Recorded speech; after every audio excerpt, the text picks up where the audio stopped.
The Tom Woods Show, episode 684. Prepare to set fire to the index card of allowable opinion. Your daily dose of liberty education starts here. The Tom Woods Show. Hello, everybody. Tom Woods here. I'm especially delighted to welcome you to this particular episode because there's been so much chatter about it. This past Friday night, we held a debate that I moderated between Bob Murphy and Vox Day on the subject of free trade. And I'll be introducing those two gentlemen to you in just a moment. But we held the event live, and now, for those of you who were not able to attend the live event, we present to you the audio. Now, for some reason, my computer was having all kinds of problems that particular night. And although I still sound like I'm in control and everything's fine, I'm actually battling problem after problem while I'm talking. So it's a miracle that it went as well as it did. Actually, it went really, really well. Everybody was happy with it. Everybody thought it was a productive debate. Both sides respect each other. It's a very, very rare thing. And I was entrusted with the moderator job, even though, of course, I do host a podcast with Bob Murphy, Contra Krugman, over at ContraKrugman.com. But I think I did a pretty good job staying neutral in the debate. But I'm definitely going to have these two guys on sometime in the future to continue to hash this out, because Vox presents such a detailed and extensive critique in his opening statement that it seemed almost ridiculous to offer just a few-minute response. So we'll definitely hash this out a little bit further. Anyway, in the debate itself, you'll hear me introduce these two men, so I won't do that now. And without any further ado, here's the debate. I hope you enjoy it. All right, hello everybody. I'd like to welcome you to this debate between Bob Murphy and Vox Day. I am Tom Woods, your moderator from TomWoods.com. So what I'd like to do is we've got the format of the debate all set. I'm going to be timing our debaters to stay on schedule, but I'm not going to be super-duper crazy in enforcing that. If it's obvious that they're wrapping up a point, I'm not going to be crazy about the time, and we'll both keep an eye, everybody participating will keep an eye on the time, and we'll make sure that we have the time that was advertised for audience questions, and those will be submitted. I guess you can submit those in the chat window, but please wait until we get to that portion so that your question doesn't scroll away and we miss it, and wouldn't that be a terrible tragedy? Those will be collected and given to me. Let me say a brief word about our debaters. We have, of course, here first Bob Murphy, and Bob holds a PhD in economics from New York University. He's the author of many study guides and books. And as a matter of fact, I should say, in the interests of full disclosure, that Bob and I actually host a podcast together. We host a podcast called Contra Krugman that is published every week. And it's a podcast that I'm sure Vox Day agrees with at least 85% of the time. So, but everybody, I appreciate your confidence in me that I can be an impartial moderator all the same, and so I may take occasional swipes at Bob just to show my impartiality in this debate. Bob's books include The Politically Incorrect Guide to Capitalism, The Politically Incorrect Guide to the Great Depression and the New Deal, Lessons for the Young Economist, which is a textbook, and then his book Choice, which is a kind of a distillation of Mises in roughly 300 pages. Then we have Vox Day. Now, I asked Vox himself. I said, "What would you like me to say about you in your bio?" And I'm going to read this. Okay, this was what he submitted, but I'm not going to let him entirely get away with it. He said, "Vox Day is a best-selling political philosopher, a game designer, and the supreme dark lord of the evil legion of evil." By the way, I read that to one of my kids who thought that was the best thing she'd ever heard. He holds a Bachelor of Science in Economics and is almost ludicrously under-credentialed for this debate by any reasonable standard. So that's very smart. Lower expectations, very smart. And then come in and smack him. He uses Bob's textbook to teach his kids economics. Well, let's say a lot more, more about Vox. I'll say Vox has a very, very devoted following. I know that because I've been hearing from some of them on Twitter and through email. They're very excited about this debate. He is the author of many books, fiction and nonfiction. In particular, SJWs always lie, taking down the thought police, which, by the way, I'm going to get you on my show to talk about. And then we have Conservative, to which he was a contributor, How Conservatives Betrayed America, but many, many other books and works of fiction and nonfiction as well. So, all right, the way this is going to work is in the traditional Oxford debate style, in any debate style, the person arguing in the affirmative goes first, and our resolution, which is in favor of free trade as an instrument of prosperity, is one in which Bob Murphy is taking the affirmative. So Bob will go first, and then Vox will have his up to 10-minute period, and then they'll each get a several-minute period for a rebuttal. And having said that, I will turn the microphone over now to Bob Murphy for his 10 minutes. So thanks, everyone, for tuning in, and I'm very excited to participate in this debate. I should just say at the outset, I think Tom's introductory remarks conveyed this, that there's a lot of respect among the three of us. I understand that a lot of times proponents of free trade can come off as being very ideological and dogmatic and not responding to the nuanced objections that critics might raise. So I'm going to try my best to avoid that caricature tonight. But in these opening remarks, I am going to state what I think is the standard case for free trade. Let me first just reread here the resolution to make sure we're all on the same page. So what we've agreed to is the following. Resolved. Free trade is always economically beneficial in the long term, and the more free trade is practiced by a country, the higher the standard of living of its inhabitants will be. So what's crucial to parse that out is to define some key terms there. So I think most important, what do we mean by free trade? What I mean is that free trade is a policy where the political authorities that govern a certain jurisdiction, they do not impose any special barriers on economic transactions that the citizens want to conduct with foreigners that they wouldn't also impose relative to each other. So in other words, there are no special taxes or regulations, mandates that make it harder for a domestic citizen to trade in some way, conduct financial or economic transactions with foreigners that would also apply to domestic citizens. Right? So that's what I mean by free trade. It's the absence of that sort of special treatment or penalty or barrier put in the way of citizens dealing with foreigners. And higher the standard of living of its inhabitants, here what I mean is in general or on average. Okay, so in particular, I fully concede that the government can come in and impose taxes or other sorts of regulations, interferences with what people do with their own money that might confer economic advantage to a particular group of people who live within the country. But what I would deny is that it can make the country as a whole better off. So I would like Vox, when he gets the mic, if he could say whether or not he's stipulating the way I'm defining those basic terms in terms of the resolution. And if so, I just want to point out that he has a very difficult task ahead of him. He's going to have half of the remaining hour here, so 30 minutes roughly, in which to convince you that by giving politicians the ability to enter with citizens' abilities to engage in foreign transactions with foreigners, that makes us wealthier. Okay, and I think when you think of it in that sense, is it really possible that politicians imposing taxes or other sorts of restrictions on your economic freedoms is going to make us all collectively wealthier? That's what Vox needs to prove. So there's lots of ways of seeing why that's not true. And this here I'm just drawing in standard economic arguments going back to Adam Smith, David Ricardo, and they've been refined, and different economists through the years have come up with different ways to try to get this point across. But for the purposes of this introductory statement, let me just put it this way, that yes, the government certainly can help particular groups. For example, the government, let's talk about the United States, that's easiest for me to work with. The U.S. government can, say, put tariffs on Japanese cars, right? So it makes it artificially more expensive for U.S. consumers to buy Japanese automobiles. That certainly can make Detroit automakers better off.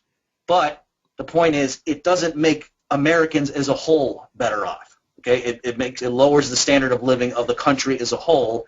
In other words, the gains to the winners are more than swamped by the losses to the losers. Now, there's plenty of ways of making that case, and perhaps through the debate I'll bring up different examples.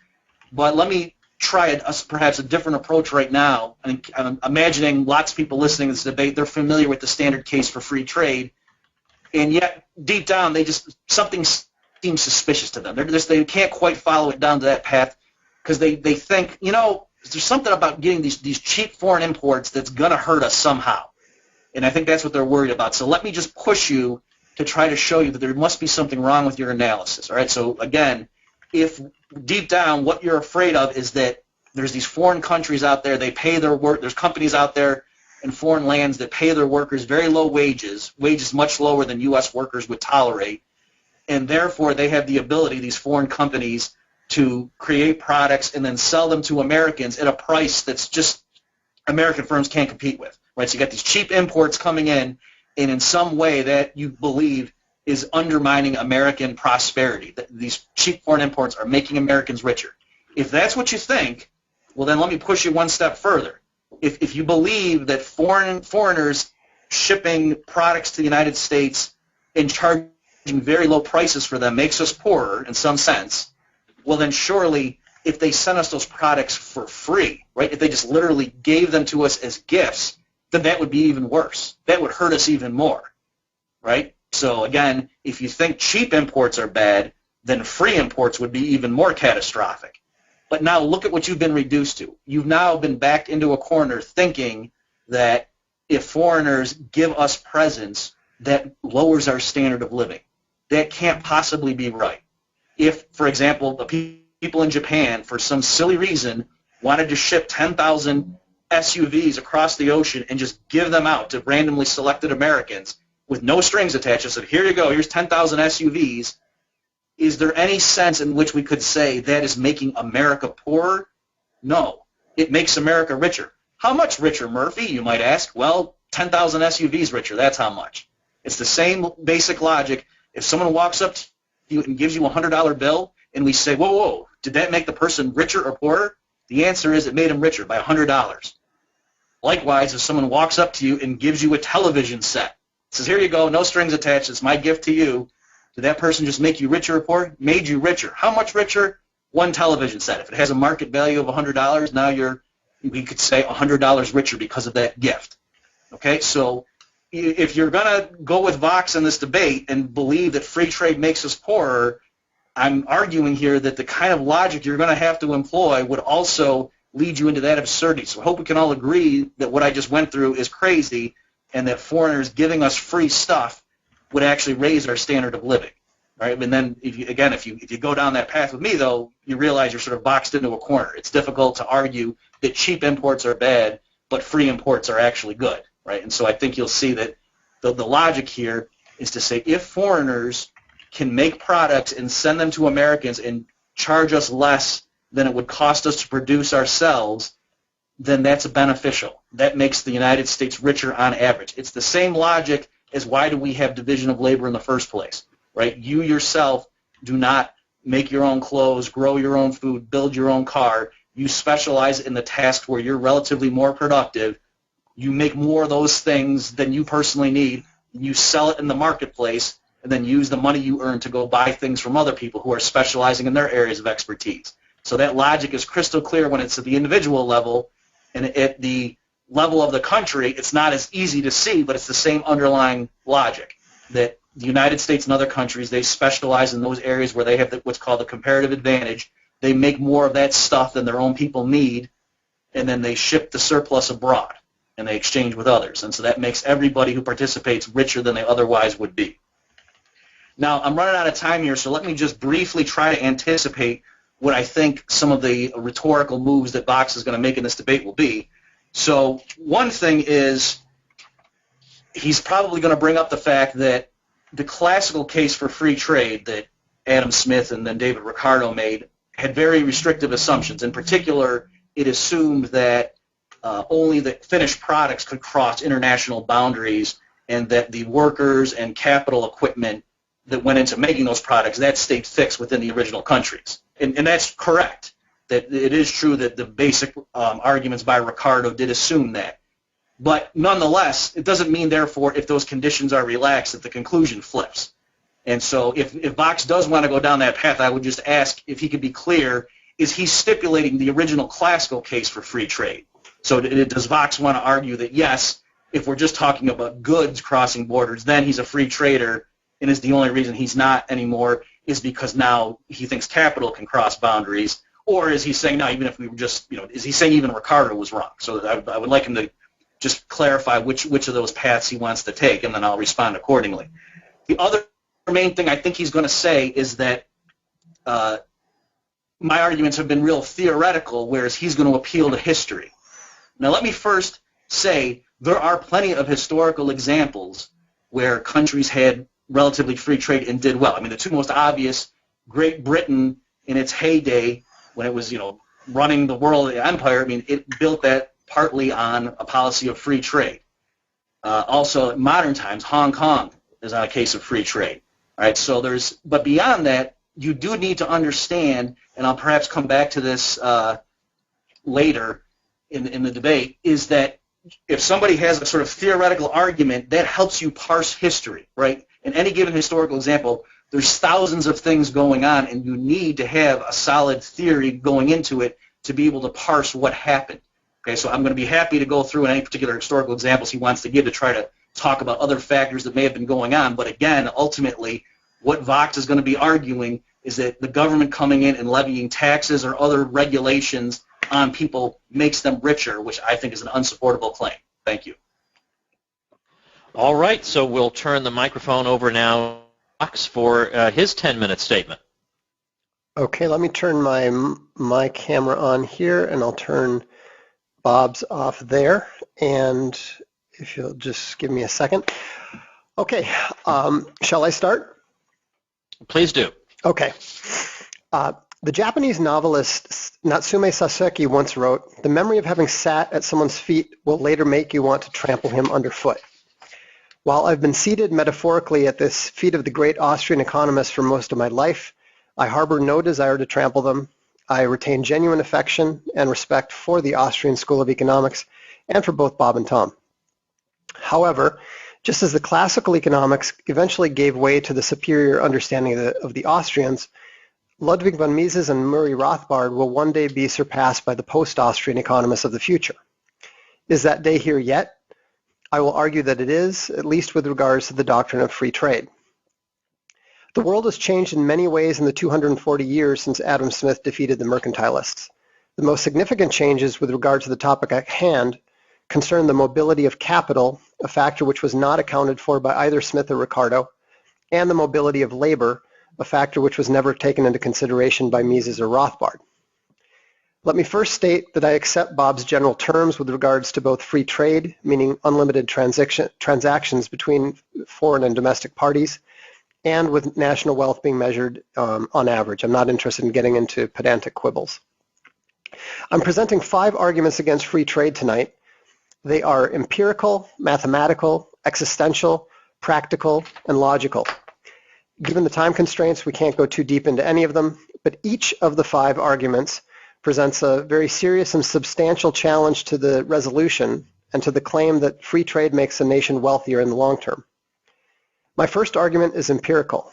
The conventional argument in favor of free trade has changed very little over the centuries, and it was repeated this very week in a major essay by Francis Fukuyama in Foreign Affairs. It states that 1, international trade has become increasingly free over time. 2, wealth has increased in the same period. 3, therefore, free trade produces wealth. This is an unsophisticated version of what Bob is talking about, but it's essentially the same argument.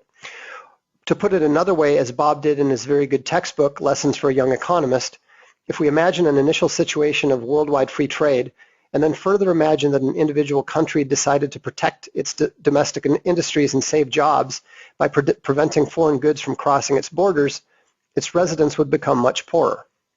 But this is not true. We have considerable evidence that freer global trade does not necessarily make an individual country wealthier. For example, although the free trade in goods has considerably increased over the last 50 years, real wages are lower in the USA than they were 43 years ago. So is the country wealthier? Proponents of free trade often cite growing GDP per capita, and since 1964, US GDP per capita has risen from 3.5 thousand to 54.6 thousand a year, a 15 times increase. That means the USA is wealthier, right? No, because over the same 50-year period, total US debt per capita has risen 34 times. If your income doubles, but your personal debt goes up by a factor of 4.5, are you wealthier? No, of course not. Any perceived increase in wealth is a mirage. So freer trade has clearly not produced greater wealth for America or for Americans, but rather greater indebtedness. This doesn't mean that free trade can never benefit a national economy, but we have clear empirical evidence that in the case of the United States, it is not. Therefore, the resolution is false. My second argument against free trade is mathematical. Free trade theory relies at its core upon the law of supply and demand. But in debunking economics, Steve Keen cites the work of William Gorman, who in 1953 utilized mathematical logic to prove that the law of demand does not apply to a market demand curve. It only applies to single individuals, and it is not possible to derive a market demand curve by simply adding together the quantities demanded by all individuals at each price. In other words, the combination of all rational consumer preferences results in an irrational market where lower prices may or may not increase demand. This proof has many implications for economics that have not yet been explored, but among the obvious casualties is David Ricardo's theory of comparative advantage. The math literally does not add up. Therefore, the resolution is false, and that should answer Bob's question that I'm directly opposing the theory of comparative advantage in its own right. My third argument is existential. It's common to hear free trade advocates wonder why we don't look at international trade the same way we look at domestic trade. As Bob himself put it in his book, someone might worry about trade deficits with China, whereas not lose a moment's sleep over interstate trade deficits within the borders of the US. But the benefits of domestic trade require people moving from Michigan and Massachusetts to take jobs in California, where they make the goods that are subsequently shipped to Florida, Texas, and other states in the US. That movement that is required to efficiently provide workers with available jobs is called labor mobility, and in the USA, the rate of labor mobility is 3.2% per year. If we extend that rate of labor mobility to the world, which we have to do if we want to get the same benefits from international free trade that we get from domestic free trade, that rate of labor mobility means that nearly half of all Americans would have to emigrate and find jobs in other countries by the time they turn 35. So are we better off as a country if half our children have to leave and find jobs in other countries? No, obviously not. Free trade advocates cannot reasonably claim that the national economy will be materially better off if the nation ceases to exist. So again, for the third time, the resolution fails. My fourth argument against free trade is practical. Bob wrote that the most obvious way to realize that tariffs make a country poorer is to realize that tariffs are taxes on domestic citizens, not on foreign producers.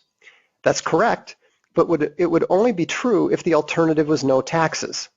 That is obviously not the case now, it will never be the case, and it should be readily apparent that a nation with a government funded by tariffs will be wealthier and more free than a government funded by income taxes.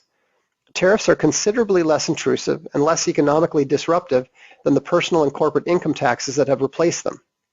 Free trade is unlikely to make a country more wealthy if it replaces its tariffs with income taxes. So to answer Bob's question, how do politicians make a country more wealthy? They do so by substituting tariffs for income taxes.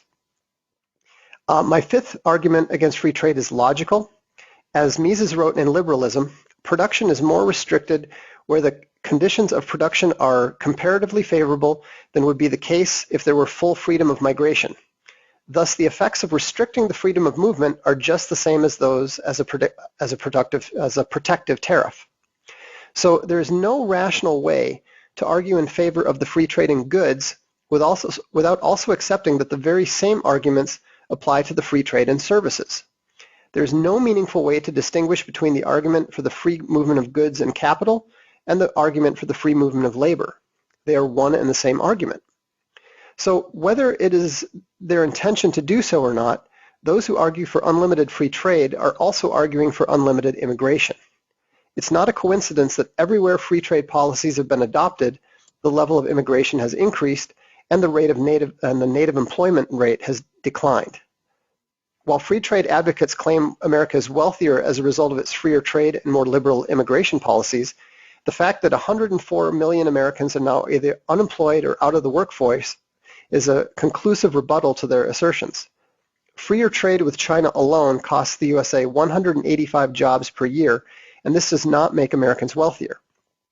Again, the resolution failed. And to quickly mention his idea about the goods, free imports, well, that same argument could be applied to claim that welfare makes individuals wealthier. Getting free stuff does not necessarily make you wealthier in the long term. It might make you better off in the short term, but it certainly doesn't make you wealthier in the long term. So in closing, I note that before his death, Murray Rothbard changed his mind about the net benefits of open immigration on the basis of events in the former Yugoslavia. It's now time for the Austrian School of Economics to reconsider its unjustified assumptions about the benefits of free trade, because it is now abundantly clear that the doctrine of free trade does not necessarily make a nation wealthier, it does not necessarily raise the standard of living in an advanced economy, and it's totally incompatible with the continued existence of a coherent nation state. And that is my 10 minutes. All right, very good. Now, I guess I won't put myself back on the screen. Hearing me is more than adequate for most of you, I think. But I will say, as the moderator, I slightly wish I could call an audible and give everybody longer rebuttal times, because these are really, really interesting arguments to explore. What I will say is I'm going to probably have these two guys on my show to hash this out at greater length in the future. But according to our schedule, what happens right now is that the camera goes back to Bob, and Bob gets 3 minutes. Yeah, that's right, 3 minutes to respond to what he just heard from Bach. So, Bob, if you're ready, the floor is yours. Bob, I'm trying to turn your camera on. Do you have it turned off too?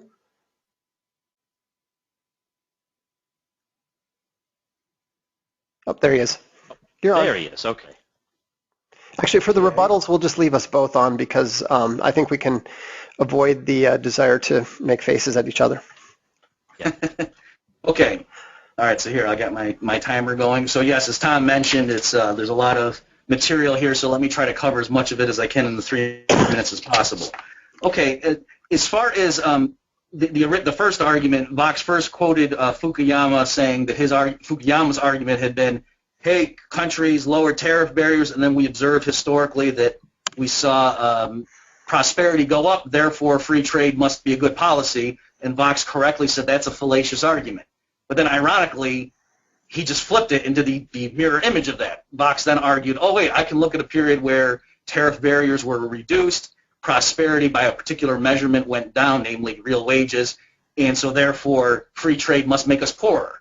And so notice that if you can see why Fukuyama's case, even if each step in the argument were true, it's an invalid argument. By the same token, Vox did what I said I was concerned he might try to do, is to point to a particular example and say, oh, I think that there were tariff barriers lowered, we didn't see prosperity go up, therefore free trade must be the culprit here. So in particular, he said that it's been 43 years since real wages have peaked, and he also made this argument in the debate with Dr. Miller, and so Vox is claiming that real wages peaked in the United States in 1973. Okay, now number one, I'm sure that there's some measurement by which that's a true statement, but on the other hand, I don't think anybody in the United States right now would actually want to go back to 1973 living standards. Okay, so I think by whatever measure that or means by which that's the right calculation, I think in practice everybody in the United States right now would agree I would rather be alive today than in 1970, or maybe not everybody, but most people, when you take into account everything, the quality of products and so forth. So I challenge that to say whether that's really true. But suppose it were true, you say, well, gee, what was it that made real wages all of a sudden become stagnant? Because clearly something did change in the trends by which they normally calculate these things. And I would say it wasn't that all of a sudden in 1973 there was this huge move towards lowering barriers to international trade. No, the big thing that happened was Richard Nixon going off the gold standard shortly beforehand, and then all the wage and price controls that came in right in the early 70s. All right, there were all sorts of hindrances placed on, especially in the oil sector, trading with foreigners that went into effect at that point. So if, to the extent to which we do stipulate that figure and say something really happened qualitatively that made American workers worse off since 1973, I wouldn't say it was all of a sudden because we got rid of tariff barriers. I would say it's because of monetary policy and all the other interventions that the Richard Nixon administration brought in. Okay.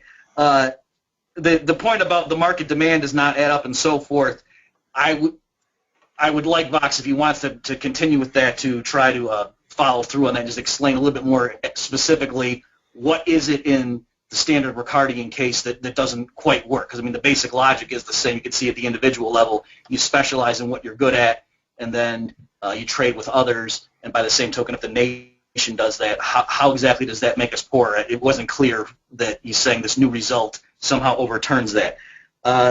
One last thing here. Let's see. He admitted, I think that was very telling, that Vox admitted that tariffs are taxes on U.S. citizens, right? So I wasn't sure whether he was going to go with me on that. So he does. So again, Vox is now admitting that, yes, that the U.S. government imposing taxes on U.S. citizens make us better off in some sense, wealthier, and he's just saying because compared to income taxes. Well, fair enough. I mean, I do concede that. By the same token, the Obamacare can make America richer if the alternative is socialized medicine, right? But clearly, if I'm debating somebody about does Obamacare make us better off or not, I shouldn't have to be forced to use the default option or the baseline case as an even bigger government policy. So by the same token here, when I say tariffs don't make Americans wealthier, I'm not saying the only other alternative is to say the income tax. So I do agree if we want to, just to have some shared issues on the debate here, I do agree tariffs are better than an income tax, dollar for dollar, but I still don't think it's correct to therefore conclude tariffs make us wealthier. The last thing, and then I'll stop because I'm over time, is the issue with welfare and so on. So here, let's again think that through. It seems like Vox is concluding that, yes, his position does invite us to think that foreigners just literally handing us products for free makes us worse off in some sense, and so I think that's a red flag to show there must be something wrong with his logic. And the way he tries to get around that, my zinger, is to say, well, okay, don't we agree that the government giving welfare to people makes it worse off? Well, number one, the problem is partly the reason we're against welfare is because the government doesn't just get that money for free. It takes it from other people, so that's really the issue. But also that it's paying people to not work, right? If the government literally just handed out money, no strings attached, whether you were a wealthy entrepreneur or someone who didn't have employment, I think that part of why people think that welfare is crippling and debilitating is because usually there's conditions saying you can't have a job or you can't be married in order to get these benefits, and that's why it's so destructive. But just giving somebody money does not prima facie make them poorer. Okay, I'll stop. Thanks. Okay, so Bob did go a little bit over, but I thought in the interest of the quality of the debate, I let that go. So Vox, I want you to feel free to go a bit over in your rebuttal, which begins now. Okay, thank you. I'm actually pretty content with the argument that I presented. I'm going to go ahead and focus on that last point that Bob made with regards to the idea that getting free goods is going to make the nation wealthier. I think that perhaps the welfare case is more rhetoric than accurate dialectic. So let's change it a bit and let's talk about whether one is going to be made wealthier in the long term by being given either gifts of private charity or by being given a large inheritance. Now, the problem is that receiving the resources for free is in itself demotivating. That's why you often see wealthy young heirs never doing anything, never accomplishing anything, never actually working, and certainly over time they become considerably less wealthy than they were. I think that analogy compares very directly to the case that the hypothetical case Bob was making about Japan giving America free cars, because if Japan did give America free cars, America would rapidly lose the ability to manufacture cars for itself. No one would be able to, Chrysler, GM, etc. Well, they've already gone bankrupt anyhow, but they would certainly not be able to compete with the free cars coming over from Japan. And in fact, one reason that we pass laws against dumping is for that very reason, to protect the nation's industrial infrastructure. So I don't think that the case that Bob is making there hypothetically is quite as much or is quite as effective zinger as he seemed to conclude. I'd also like to touch on the point that he made about Ricardo and comparative advantage.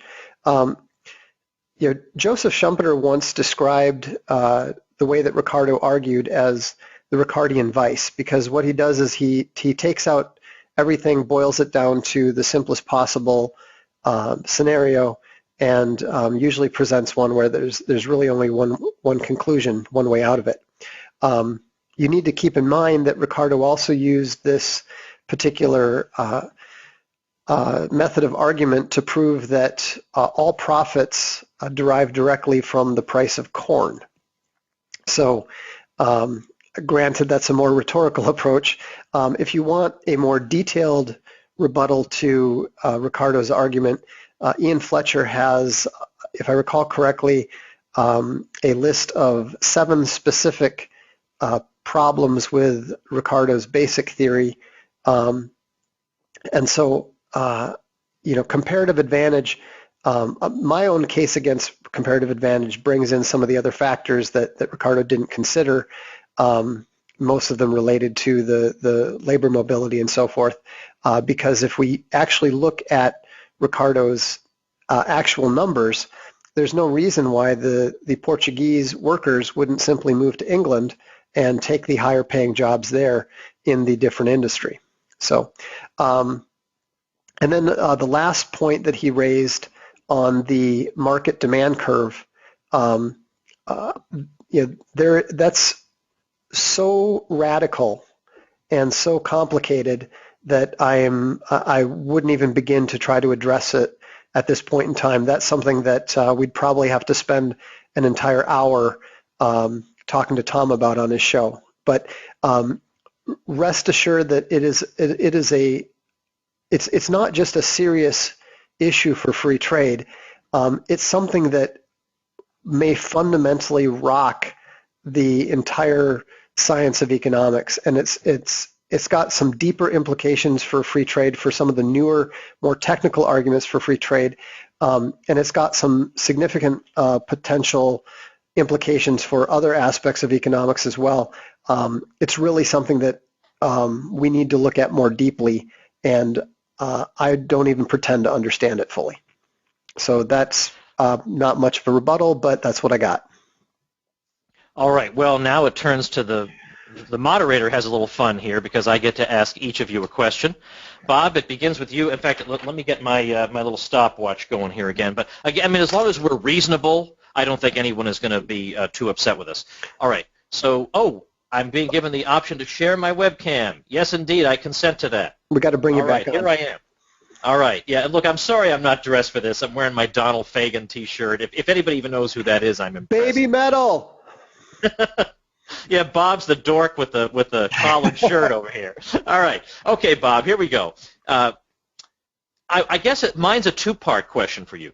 Do you concede that if American wages are, up here, and the wages of America's trading partners, let's just say, let's stipulate, even if it's not the case, that the wages of America's trading partners are generally down here, that when this all settles out, the wage for everybody will wind up around here. So does that mean that Americans will actually wind up being worse off, even if it may be that in the world there are more widgets produced overall? Well, as an American, why do I care whether there are more widgets produced overall in the world? I don't live in the world. I live in America. So aren't you focused too much on abstractions and not focused on the lived experience of real American workers? Okay, great question. So it's certainly, in terms of money wages, yes, that's definitely what would happen, that if American have certain money wages at one level and then we allow goods to come in, then wages would get pushed down and the foreigners' wages would go up and they would meet at some point. And then there would still be big differences, though, that if there's more capital available, then the U.S. workers are going to be more productive. So ultimately, people are still going to be paid according to their marginal product. Now, having said that, though, I mean, it's there's a counterbalancing thing. Why is it that we want to have high money wages? Well, because you want to be able to go to the store and buy things. And so if now your wages go farther, then it's the fact that you may have a nominal pay cut, nominal meaning like the actual dollar terms, then you can buy more stuff at the store, right? So if it's in terms of just one individual, it's obvious, right, that if we're just one person and you're deciding, do I want to make something myself or do I want to make another product that I don't want and trade it to another person who's going to give me the thing I want? Like if I want to make a nice striped shirt because I'm not a bum and wearing a T-shirt for a debate that's televised, right? Do I want to make the shirt myself, or maybe I can write a story and sell it to someone who's going to give me a shirt, and I'm trying to decide for someone to come in and give me that option to deal with the other person. Clearly that doesn't hurt me, okay? It's the same logic here. Now where things get tricky is certain pockets can be harmed, all right? So I'm not being naive. I do agree that if it's a certain industry that historically has been protected by a tariff barrier, then the government lifting it, those people, yes, they're going to see their money wages go down, they will see prices drop at the store, but it's possible on net they would say, you know what, I still would have benefited more back under the days of when the tariff was in place. But the point is that's not true for everybody collectively, that there's going to be more people who are going to benefit from prices dropping because we're now letting those cheaper foreign products in compared to their wages. So again, the logic is crystal clear when it's an individual. When you extrapolate to the country, it is possible there are distinct winners and losers, but still, from the perspective of the country as a whole, on average, that same original logic to me is unassailable, that you don't hurt yourself by giving yourself more options of trading partners. Okay, now it is Vox's turn to get a question from me. All right, I'm actually going to focus in on something you said tonight, actually. I want to focus in for a minute on that whole question of free goods, because increased productivity doesn't necessarily make goods free, but it does mean that we can get more goods with less labor expended. And generally, especially for really undesirable things, that's what we want. I don't really want to be washing the dishes by hand, and I wouldn't want other people in my family doing that either. I want to have time with them to do things that are pleasant. So I'm sure we would agree. We don't want to do drudgery. And so I guess my question is, given that increased productivity, although it doesn't make goods free, it does mean that we have to expend less labor in producing them, then that shows that it is desirable to be in a situation where we can meet our ends with less physical exertion. Well, likewise, if trade is yielding us goods that are less expensive, that means just like increased productivity, we have to work less to be able to enjoy these products, and therefore I would have more leisure time. I would be able to enjoy other things. Or even still, I mean, you know very well the Frederick Bastiat petition of the candle makers. If sunlight is free, well, that does hurt. The candle makers would sell a lot more candles if everybody had to close his blinds and close his shutters.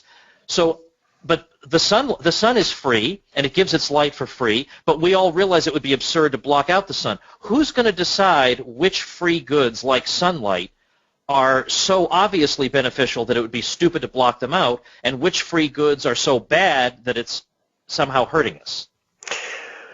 Well, those are really important issues, and I actually think that those issues are deeper and more problematic than economic science has really begun to address.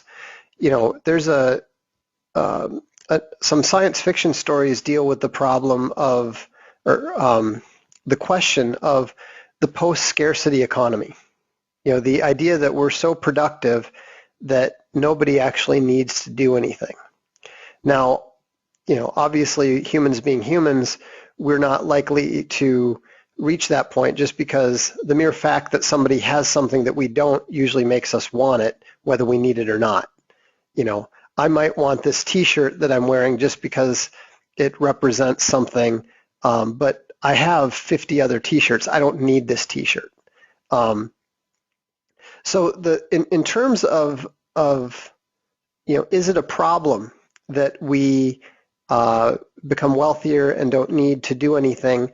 You know, that's almost a a question that goes beyond economics, because at the end of the day, I mean, in the USA right now, something like a third of the population is obese. It's not like nobody's starving at this point in time. So I don't think that I don't think that that's actually ultimately a economic question. It's more of a values question. In terms of who is going to decide it, obviously, that's a political question. And, in the USA, obviously, the lobbyists are going to decide it, and they will tell the Congress what sort of laws to pass. And, being good, liberty-oriented Austrian school guys, all three of us, none of the three of us like that answer. But someone is going to make that decision, and it's probably going to be whoever is running the government. Okay, now I think the real fun starts, because now you each get to ask each other a question. So it begins with Bob. You ask Vox a question, and he has about 5 minutes to answer. Okay, with your guys' permission, Box, if you have a pencil or something, can I just say ask three questions, and then he can answer them to his desire? Because it's hard to come up with a question that's going to take him 5 minutes. Certainly. Okay, so wait, hang on a second. So as soon as okay. I get this, I'm trying to get this thing opened up so I can take note. There it is. Okay. Yeah, go ahead. Now I can take notes. Okay. So the first thing is, I think we have both agreed that if the issue is the government raising tax revenue via a tariff versus income taxes, I think we're both agreed we'd rather it be a tariff for various reasons, including privacy and so forth, that aren't just purely economic. But I would say, suppose the choice is between you having a country that's completely open to free trade, or they're going to have just like quotas or things. So limitations on free trade calibrated to the way you want to be, the most suitable, but it's not directly giving the government revenue. Would you still think that would be better than a tariff? So I'm not trying to separate the issue of revenue for the government. And then the other big question is, you haven't said it so much in this debate, but I think you said it with Dr. Miller, where you were agreeing that a poorer country could benefit from trade with a richer one, but not vice versa necessarily. So I'm wondering, doesn't that mean in practice there would be complete autarky? Because between any two countries possibly trading with each other, one's going to be richer than the other. So if the richer one takes your advice, they're not going to trade. And so wouldn't it just go down the line? So therefore, in practice, unless one of the countries is a fool following your advice, doesn't that mean nobody's trading with each other?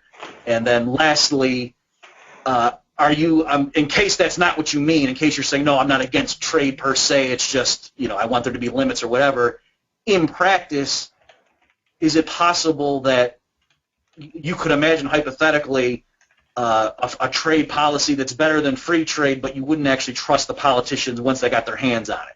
So I'm wondering, when you say you're against free trade, you just not mean even just in principle, but you actually trust real-world politicians to then go out and do things that makes the country wealthier?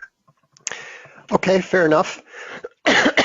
The first question, let me see here.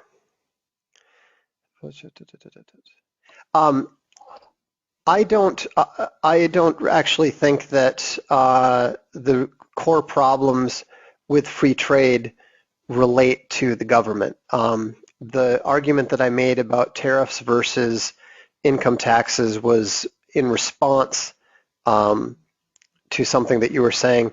It's less part of my core platform and more part of my dealing with a common argument for free trade.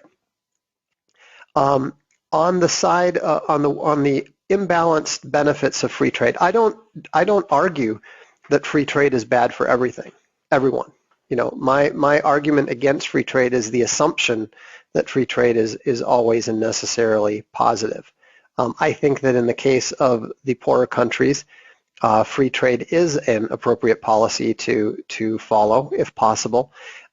However, when you're saying that, well, wouldn't that lead to autarky, et cetera, this is one of the weaknesses, I think, of the Austrian school in general. And I think that the Austrian school relies too heavily upon logic when there is sufficient information to bring in the empirical evidence as well. I'm familiar with Rothbard's point about how once you start talking about empiricism, then it becomes a game of definitions. But the Romans used to say, I think it was, let reason be silent when experience gainsays its existence, and I think that applies here. It would not lead to autarky for the obvious reason that governments are heavily influenced by individual parties within the countries. And so as long as the free trade is to the benefit of sufficiently powerful individuals and groups within the country, then the country is going to continue, the wealthier country is going to continue to engage in free trade at the expense of the overall nation. And actually, I think that is exactly what we've seen in the past 30 years in the United States. I think that we have seen free trade greatly benefit certain parties inside the USA, and I think that has been at the expense of both the nation as a whole and of the average middle class and working class individual. In practice, is it possible to imagine a better trade policy? Yeah, I mean, I would actually agree very much with what you say, and that, I think, is probably the biggest problem with my position, is that who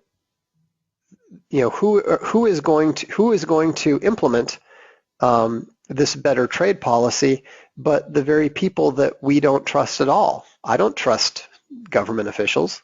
However, what I've also realized is that I think I trust global corporations even less, because first of all, corporations are creations of government.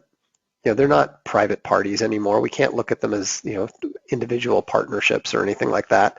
And at least in the case of national politicians, they are theoretically answerable to the nation, and for the most part, some of them are even loyal to the nation, whereas the large global corporations, which in some cases are actually bigger than entire countries' economies, they clearly have absolutely no loyalty to any nation anywhere, and I don't think that they are a positive force. I think that one area that the Austrian school is going to have to address, the Austrian school is great when it comes to being skeptical of government. I think that the development of the global corporation is something that the Austrian school needs to take a very hard look at. Okay, Vox, if you're all finished, you can now ask Bob a question. Okay.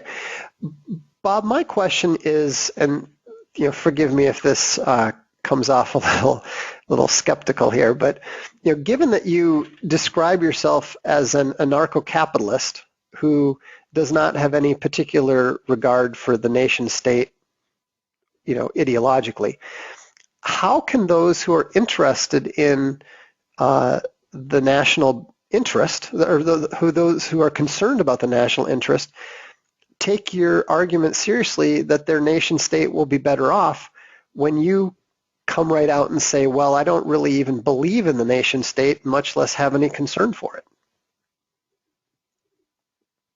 Okay, sure thing. So for those who are not familiar with the terminology, Vox is correctly describing me as an anarcho-capitalist.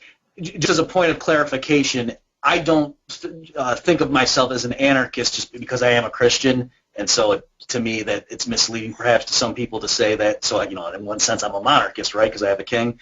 But for the purposes of political discourse, and if I'm at some conference of libertarians and they ask me, hey Murphy, are you an anarchist? I'll say yes, because I know what they mean. They mean as opposed to a minarchist or a limited night watchman state. So certainly Vox is correctly characterizing my position, which could be said that I think any legitimate function that the state apparatus serves, like defending people from foreign invasion, having judges rule on homicides and things like that, having there be some sort of police force, all the things that most people think, oh yeah, the government has to do that stuff, that I think I follow Rothbard's line that it would be more justly carried out and more efficiently carried out via voluntary methods as opposed to coercive taxation and a group of political officials saying, "Oh, we're in charge in this jurisdiction and we're going to set the rules." So, now that with that context to come back to your question, I am not opposed to people analyzing things in terms of nations per se. I mean, that's not something that I have done too much reading on myself, but I am aware that that's a lot of people worried about that stuff. And you're right, Rothbard wrote an essay looking at what was going on over in Europe on that. And he was talking about how too many libertarians think nation state is the unit of analysis versus the individual, and maybe we should think of nations as well. So I have no problem with the stuff Rothbard did in that essay, and I would just point out that he still didn't come out against free trade at the end of that. So I guess I would just say that the basic economic point remains, and if you're concerned about your particular group's standing vis-a-vis the rest of the world, if you're worried about your politicians cutting deals with foreigners and doing things to weaken yourself, you don't make yourself stronger by making yourself poorer. Okay, and so if the basic economic logic is correct, then whatever these other issues we want to talk about, they're certainly important. Whatever it is you want to worry about in terms of the cohesion of the nation or so forth, that you're going to be better off if you're more materially productive, if you're wealthier, that you can afford a stronger military, you can do things of that nature if you're richer. And so I would say that these other concerns, not to trivialize them or say, but I'm saying as far as the economic logic of free trade goes, I do think that is an independent question, and certainly we can have these other discussions about the proper way to defend the country from foreign invasion and so on, but I don't think the logic of free trade is going to hinge on what our views on that particular issue are. Just out of curiosity, go ahead. If you don't mind, just out of curiosity, are you a open immigrationist or not? I hate the term open borders for two reasons. Number one, it's a stupid slogan. Like, any normal person who hears that is going to understandably say that's crazy. And so just in sense of people who are trying to win people over to their view, I've told, like, Brian Kaplan and stuff, I said, why are you using that slogan? That's crazy. But number two is, people like Brian Kaplan, he's actually not for open borders, or in other words, that's not really his preferred position. So I have said my view would be privatize the borders, that I don't think it makes sense for a group of experts in Washington, if we're talking about the U.S., a group of experts in Washington to be setting policies about the movements of people, just like I don't want them setting policies on the movement of goods or so on. I think ultimately, in a free society, every piece of real estate would be owned by someone, and that person would set the policies. Now, so that's like my first best thing. So no, I am not an open borders person, both in terms of rhetoric or the underlying logic of the thing. So if you're asking me if I could push a button tomorrow, does the U.S. government stop doing these things? It's hard for me to answer that, because I don't know what the alternative is going to be. But certainly a lot of the people who are in the so-called open borders movement, I agree, they are being very naive, and I think that they're ironically, that's not even what their ultimate position is. So I don't understand why, in my opinion, they're using a slogan that's not going to win them any followers for something that isn't even their preferred policy position. So that just seems weird to me. Okay, I was just curious. I wasn't tying that to the free trade. I was just curious. Go ahead, Tom. Sorry. Okay, well, now it becomes fun for the audience, because now we're going to be taking audience questions that are submitted. Now, I don't know what it looks like to a regular attendee, but I guess there's a question box. You can type your question in, and they're going to be funneled to me somehow. Okay, good. I was going to say, because I'm only seeing... Are you seeing the questions that I'm sending you? I've sent you 2 so far. Yes, I do. So, okay. So I will send them to you. I will send them to you, and then you can pick the ones that you want to read to the correct people. So they're coming in pretty quickly here. Right. So far, they're all for Bob. So we do want some box questions, right? I mean, we want to balance this out. Are they saying, "How are you so awesome"? It's all like that. Yes. They want to know where they can get this shirt. Yeah. They're really cheap at Walmart, the cheap Chinese laborers. All right, here we go. I'm going to start in with some questions, and I'm going to just assume that the Vox questions will be forthcoming. All right. Okay, here we go. Okay. Do government controls on the free movement of labor and free trade in services versus free trade in goods create economic dislocations? And do you advocate free trade in services and free movement of labor as well as free movement of goods? Would we all be richer in a world of complete labor mobility? Okay, great question. Let me just say something. When we were originally, the three of us, bouncing around the resolution, I specifically was trying to word it such that we were talking about free trade in goods just for this reason, not because I'm afraid to have that debate, but as people like Murray Rothbard and Hans Hoppe demonstrate, I mean, one could be a very consistent economist and libertarian and favor free trade in goods, but it not be obvious that that applies to people moving across borders. So one major reason why I think there's a huge difference, and it is completely consistent for somebody to say, oh yeah, I'm a free trader when it comes to merchandise, but I'm not so sure I'm what would be considered open borders in today's political rhetoric, is that a television set's not going to come across the border and then go vote in an election and try to, elect Hillary Clinton. Okay, so I think that's part of a huge difference, and so that's really the issue that for me why. So yes, in terms of if we could restrict it purely to economic affairs, and the issue was simply a worker wants to come, like there's a U.S. employer, he wants to hire somebody, and that guy wants to work for him. Should the U.S. government have the ability to interfere with that voluntary transaction? I would say no, and it would be the same type of logic that I would use for why, if an American wants to spend money buying a Japanese car, who the heck are politicians in the U.S. to say he can't do that? By the same token, if a U.S. employer wants to pay a salary to a worker who happens to be in Mexico, who the heck are politicians to say how I can spend my money? But there are so many other things involved if that worker now comes into the United States involving welfare and voting in elections and so on. So it's if we just restricted ourselves to the economic logic, then yes, it is similar, perhaps identical, but there are so many other things involved with bringing people into the borders of your country, and so that was why I was trying to, for the purpose of this debate, to keep those distinct, but I'm certainly happy now in this audience to get into that stuff. Okay. I do have a question for Vox. How about that? Vox, is your position that the nation state will always exist into the future? No, I think that I don't think that many of the current nation states are going to survive very long. I think with the mass movements of people that we're seeing, the current nation state system is what they call the Westphalian system, and it's only been around for about 300 years. I am entirely confident that it will transform into something else. I don't know if we're actually going to get into the William Gibson cyberpunk, corporation states and that sort of thing, but it seems quite obvious that the nation state is only one option, and certainly the globalist movement is quite intent on destroying the nation state. I do think that ultimately the nation states are going to come out on top.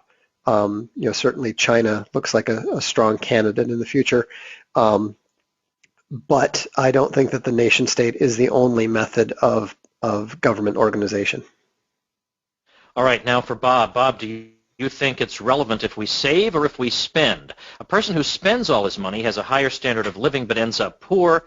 A person who saves ends up richer. Hasn't free trade pushed us to be a spendthrift while other nations accrue capital? And if it's relevant, doesn't the government have a role in preserving our national savings rate? Okay, so as far as the first question, certainly other things equal, if people save a higher fraction of their income, they're going to be wealthier down the road.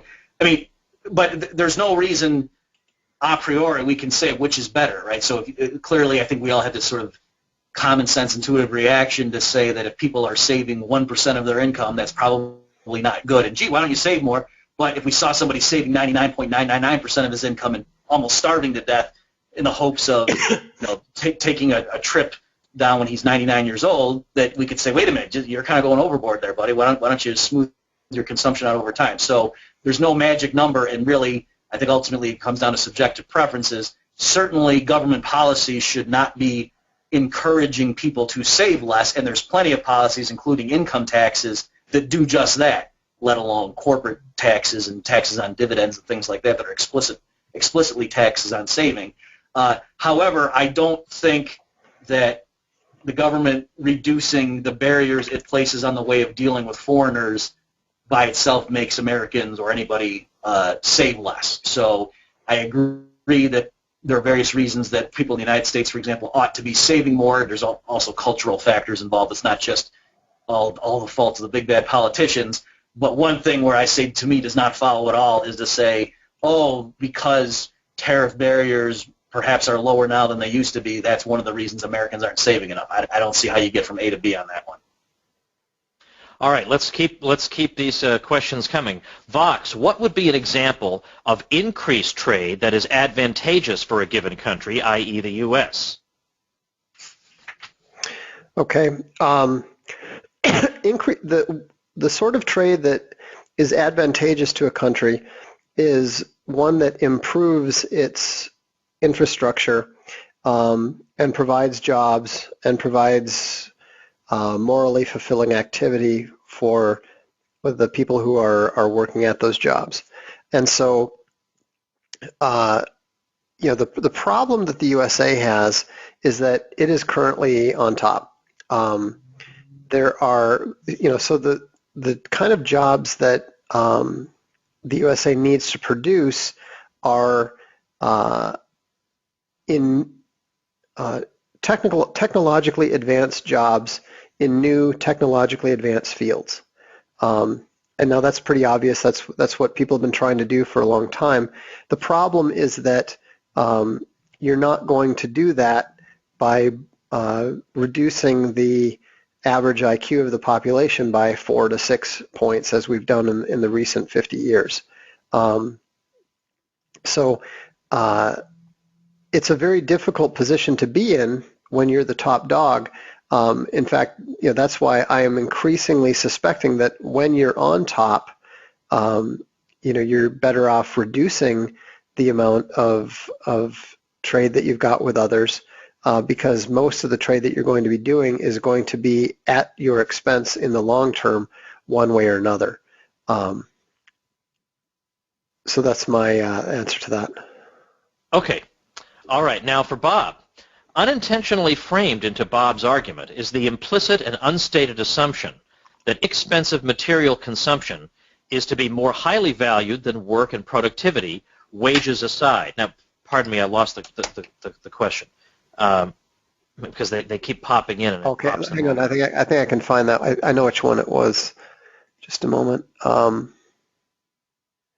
Yeah, I got it. Okay, good. Wages aside, taken to Bob's logical conclusion, our children should be given as many goods as possible, as cheaply as possible, in order to make them richer. However, we know that giving children the ability to work and produce is far more valuable than giving them goods that come cheaply. Wages aside, we know this also about adults, communities, and cultures. Question for Bob. Do you extend your argument to hold that our children should be given maximum quantities of cheaply acquired goods in order to maximize their wealth?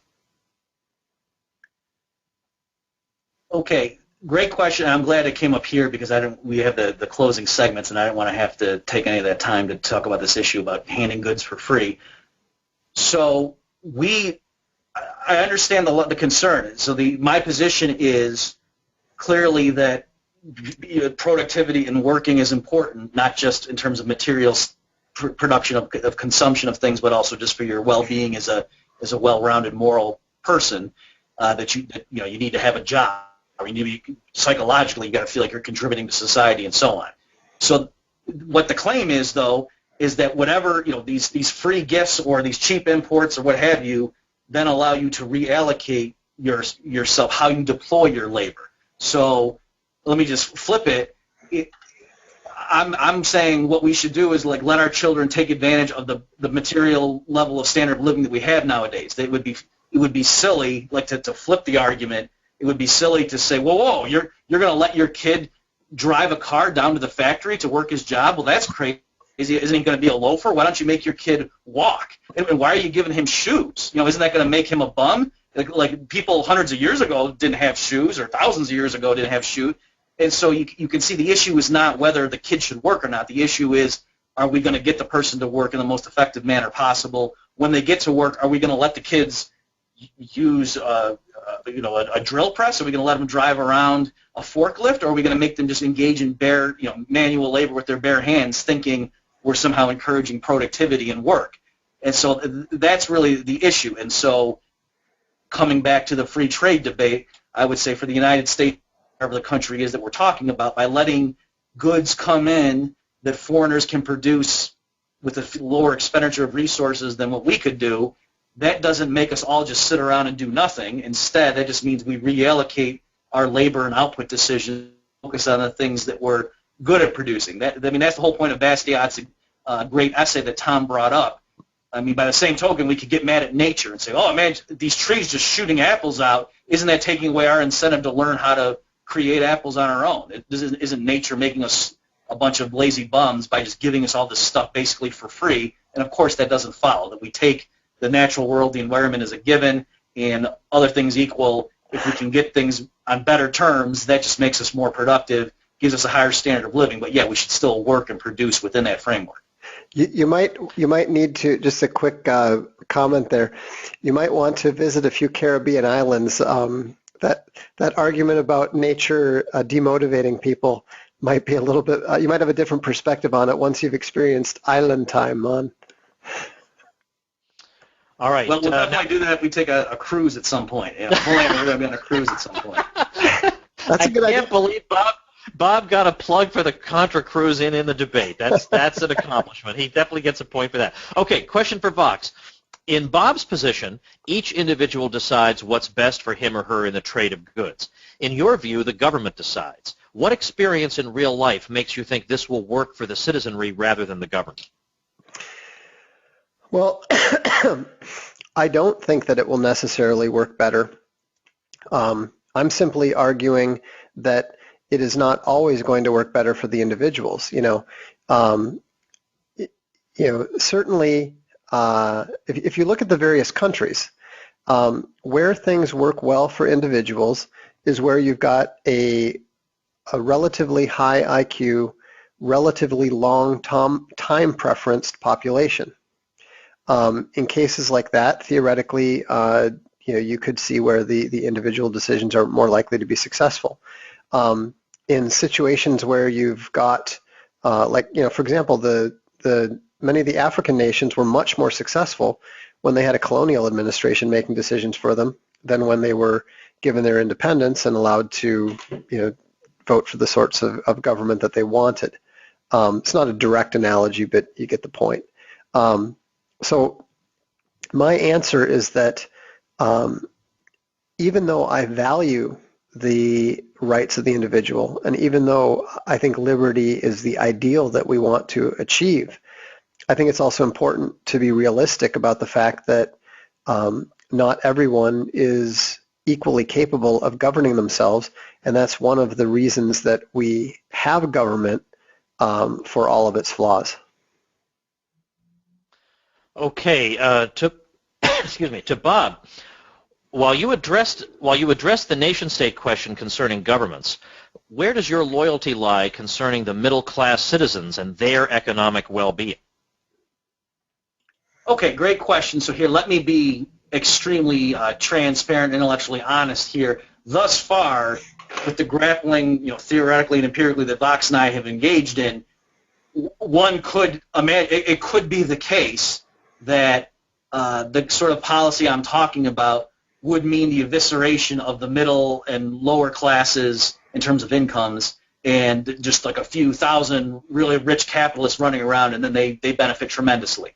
Okay, so but to be clear, I don't think in practice that is the actual situation, but I just want to say, if that's what the questioner is getting at, that in terms of the official arguments and stances we're taking, I could still technically win the debate vis-a-vis the actual resolution because we've defined it as average standard of living, and we could theoretically imagine there's a few wealthy people who together own virtually the whole real estate in the United States. They own all the factories and whatever, and everybody else ends up worse out. Okay, so yes, that's theoretically possible, but I do want to say in practice, I don't think that's true. So for example, when you say, well, what are the benefits of trade? Vox cited a statistic about trade with China has caused or cost so many jobs in the United States.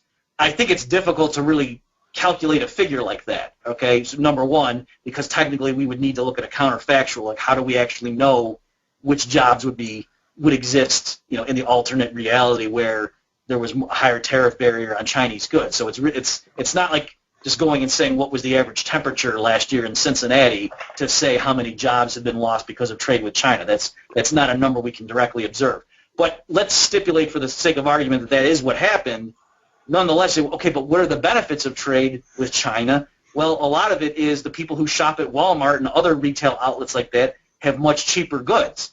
And, well, who benefits from that? It's certainly not the rich fat cats who live in Manhattan or, in rich places in California. They're not the ones shopping at Walmart. It is the people that we would call middle class, the people, lower income people, that greatly benefit from things being ridiculously cheap at Walmart compared to what they otherwise might have been. So again, to summarize, it's true just in terms of the basic theory. Yeah, you could come up with sort of perverse cases where a policy of free trade, where I'm still right in terms of the logic of the resolution, but in practice it would look like the very rich few are benefiting at the expense of the masses. But I want to say in practice, certainly for the United States, and I think for any reasonable country that we're going to look at the way that today the world works, that free trade actually makes the average person richer in a very meaningful sense. All right, Vox, do you think the quality of local products under a tariff situation are better or worse, i.e. American cars in the 70s or 80s compared to foreign-made cars? Does the competition improve quality? Obviously, in that case, it did. But I can also testify, living in Europe where they still have some fairly strong tariff laws and very, very strong laws on importation of foodstuffs. For example, the quality of Parmigiano Reggiano does not at all suffer from the fact that it is very, very heavily protected. You literally cannot sell anything and call it Parmesan in Italy. Actually, you can't do it anywhere in the EU. One of the few good things about the EU that they've done is they've done a very good job of protecting what they call culturally specific brands like that. And in those cases, I have not seen, not only have I not seen any decline in quality, the quality level has actually stayed higher because the cheaper alternatives that are not as good can't even be sold under the same name. So for example, if you want to compete with Parmigiano Reggiano, you have to make something, they usually call it Grana Padano, and it's nowhere near as good. There's a lot of different competitions in it, and none of it as good as the original Parmigiano Reggiano, especially the black rind. So I think that it can go both ways, and that we cannot assume that simply because there is protection that quality will necessarily fail or necessarily fall. All right, I think what we'll do is regardless of the time, let's do one more question for each of you, and then we'll wrap up. So, Bob, here's your final question. Bob, looking at the averages, the general wealth is improved under free trade. However, if economists' jobs were outsourced to foreigners and you lost your income, would you still maintain your position? Stats don't hurt unless you are part of those stats. Okay, good question. So, I mean, it's easy for me to say yes, I would. I would like to think. I mean, all I can say is this in terms of, so to answer the question right, I would not want to lobby the U.S. government to somehow restrict people in their choices so that if my current clients wanted to hire somebody else who was a foreigner, not me, would I therefore want to run to the government and have them intervene? Absolutely not. And I guess I would just offer as a bit of evidence in case that seems to you like, oh, it's easy for you to say now. I mean, when I came out of academia, I deliberately did not accept a job at any state-funded institution where I would be getting a paycheck that was based on tax dollars because, as Vox says, my views, I was subscribing to the position that in a sense was stolen money, and so I thought, how can I be preaching this stuff on the one hand and yet accepting paychecks this way? And so that certainly did hurt my career early on, and even now that I'm here at Texas Tech, I'm receiving private funding. So I guess that's what I could say is just to try to bolster the case that I cannot imagine a scenario where I would want a group of politicians to restrict other people's liberties in order to benefit myself financially.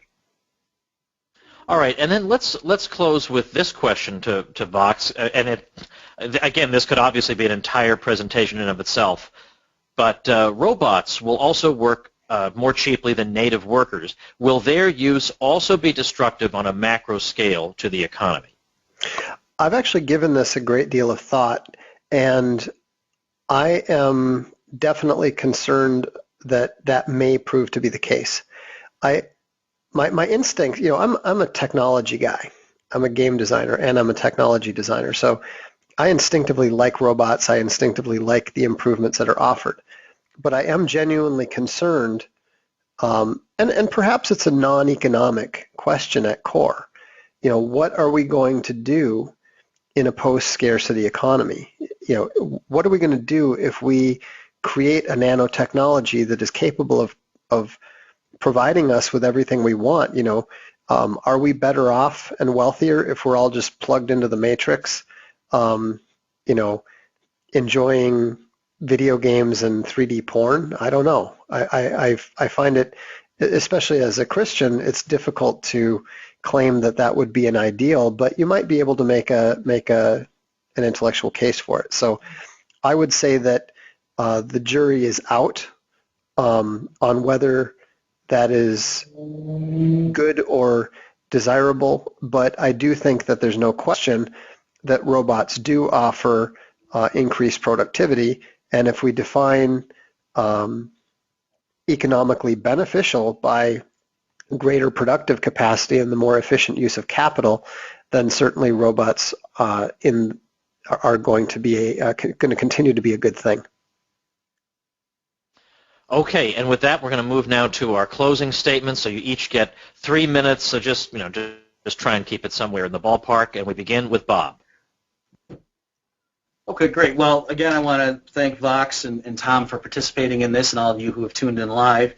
Let me just reiterate a few of my main points that I think it's crystal clear when we think of it in terms of the individual, that having more options at your disposal can only make you wealthier, and extrapolating that logic to a group of people, that same basic intuition still holds. But now, because there are different individuals, you can imagine pockets of people being net losers, but then that's more than compensated by the people who are net winners. So I think that theoretical case is still strong, and I have to say, I mean, Vox did try to come up with some examples against that, but most of his arguments to me were more of saying, well, there was this other argument we read, I can't get into it right now, and I really don't see that he really grappled with the basic logic of that. The only, I think, real example he came up with was to say, he agreed that his case about being concerned about cheap imports was very similar in structure to being concerned about free imports. In other words, if people just giving us stuff for free, does that make us worse off?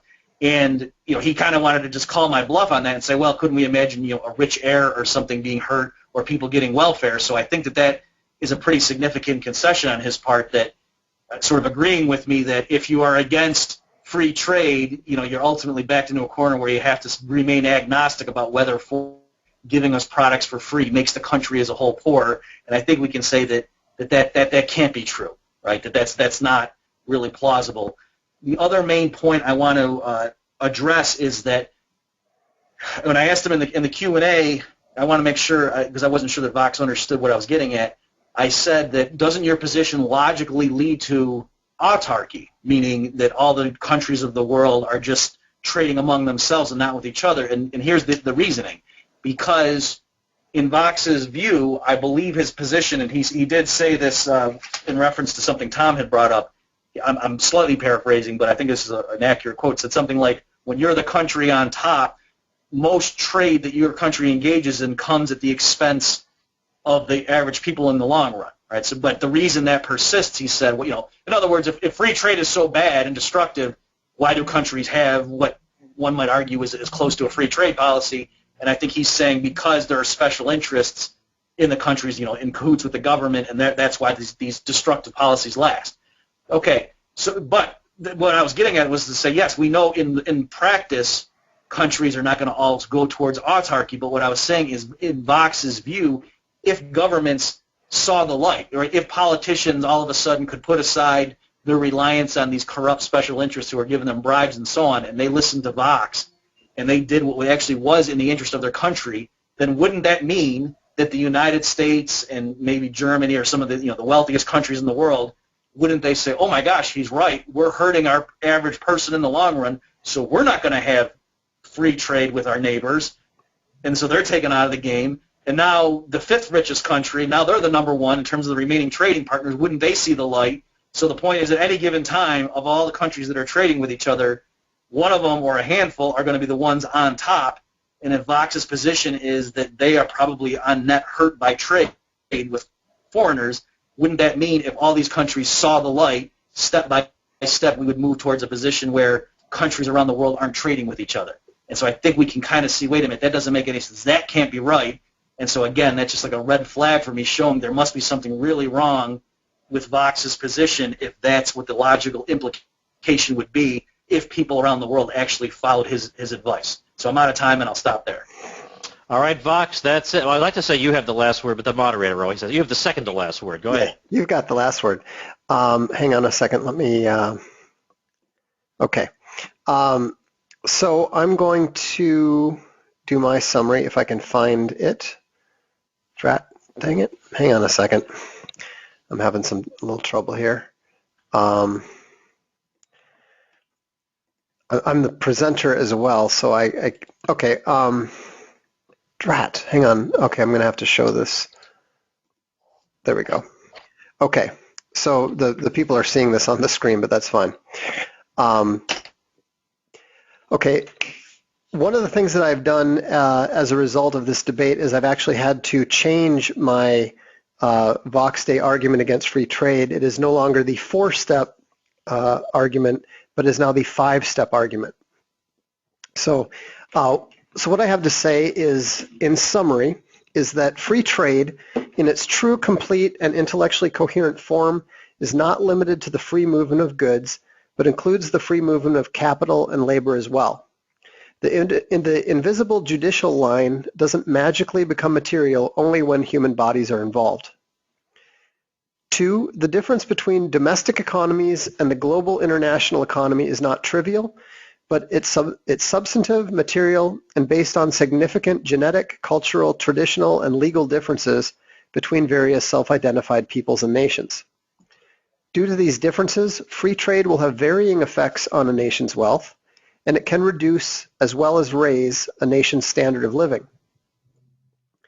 However, free trade is totally incompatible with national sovereignty, democracy, and self-determination, as well as the existence of independent nation states with the right and ability to set their own laws according to the preference of their nationals.